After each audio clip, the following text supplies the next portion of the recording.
संत नामदेवाची जन्मभूमी, 8वे ज्योतिर्लिंग आणि हळदीचं कोठार अशी हिंगोली जिल्ह्याची ओळख आहे। सोबतच मागासलेपण हे बिरुद हिंगोली जिल्ह्याला स्थापनेपासून आजपर्यंत लागलेलं आहे। नमस्कार, मी माधव सावरगावे आपलं साम टीव्हीच्या आवाज महाराष्ट्र या कार्यक्रमामध्ये स्वागत करतोय। साम टीव्हीची टीम पोहोचली आहे हिंगोलीमध्ये आणि आता हिंगोली जिल्ह्याचा सोबतच हिंगोली लोकसभा मतदारसंघाचा आमच्या भारताचं देशाचं भवितव्य आहे, भविष्य आहे आणि हे मात्र निराश बसलेत। सगळ्यात मोठी दुर्दैवाची बाब म्हणजे इथं पदवी महाविद्यालय म्हणजे लॉ महाविद्यालय अजून अस्तित्वात नाही। दुसरी बाब, इथं वैद्यकीय महाविद्यालय अजून अस्तित्वात नाही। तिसरी बाब, इथं अभियांत्रिकी महाविद्यालय अस्तित्वात नाही।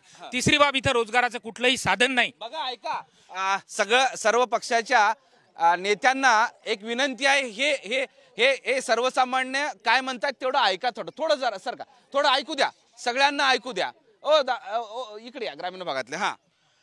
तर आणि दुर्दैवाची गोष्ट, या नांदेड जिल्ह्याचे या हिंगोली जिल्ह्याचे जे पालकमंत्री आहेत, मला दुर्दैवानं आणि खेदानं सांगावं वाटतंय की त्यांच्याच मुली टीईटी घोटाळ्यात नुकत्याच सापडल्या होत्या, त्यावर अद्यापपर्यंत कारवाई नाही आणि ते पदावर कायम आहे। तुम्ही तरुणांच्या प्रश्नाबाबत बोलताय, शिक्षणाबाबत बोलताय। हिंगोली लोकसभामध्ये, हिंगोली जिल्ह्यामध्ये काही घडलंय का, काही प्रगती झाली का? सांगतोय ना, इथले विद्यमान खासदार आहेत, त्यांनी नांदेडला शैक्षणिक समूह निर्माण केला, पण परिणामी त्यांच्यावर हिंगोली लोकसभेची जबाबदारी होती, ती इथं करू शकली नाही। ही सगळ्यात मोठी घोर निराशा आहे 5 वर्षातली।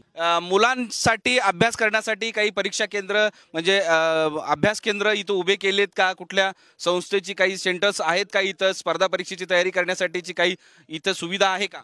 प्रत्येक जिल्ह्यात शैक्षणिक वातावरण अगदी तालुका स्तरावर असेल, मग इकडे वसमत असेल, तिथल्यापेक्षाही इथं खूप काही दयनीय परिस्थिती आहे। कारण स्पर्धा परीक्षेचं कुठल्याही प्रकारे अजून अभ्यासिका नाहीत, क्लासेस नाहीत किंवा शासनाकडून, राज्य शासन असेल, केंद्र शासनाकडून कुठल्याही प्रकारे ठोस उपाययोजना केल्या नाहीत।